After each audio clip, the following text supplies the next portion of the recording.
Kehidupan di dalam lembaga permasyarakatan kerap dipersepsikan dengan hal-hal negatif sebagai rumahnya para pelaku kejahatan. Namun kini para warga binaan yang ada di dalam lapas diajarkan ilmu agama, diantaranya mengaji menghafal Al-Quran.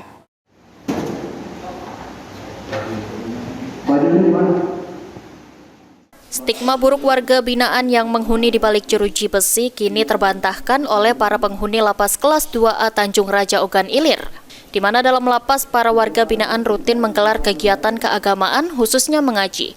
Sehingga ada beberapa warga binaan yang menjadi penghafal Al-Quran dan menjadi panutan bagi warga binaan lain. Menurut salah satu warga binaan lapas kelas 2A Tanjung Raja, RM Sadak, jika dia mendapatkan hasil signifikan berkat mengikuti kegiatan keagamaan selama menjalani hukuman, di antaranya telah berhasil menghafal 2 juz Al-Quran. Untuk menghafal Al-Quran, Sadak melakukannya sendiri di kamar tahanan dan menyetor hafalannya kepada pengasuh kegiatan keagamaan. Apa baik Pak selama di dalamnya? Untuk tapis Pak, tapis Quran. Untuk menjaga hafalannya seperti apa Pak?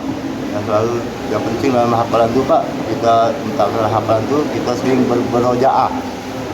Ya, habis subuh, sore, pagi habis sholat duha. Terus apalagi kegiatan selama di masjid At-Taubah? Banyak Pak, termasuk belajar tajwid, ya, belajar makhluk, belajar setoran, mana ada tajwid yang udah pulang. Targetnya berapa juz Pak? Targetnya ya, insya Allah setelah ini Pak, Al-Waqi'ah, Al-Muluk, dan seterusnya Pak.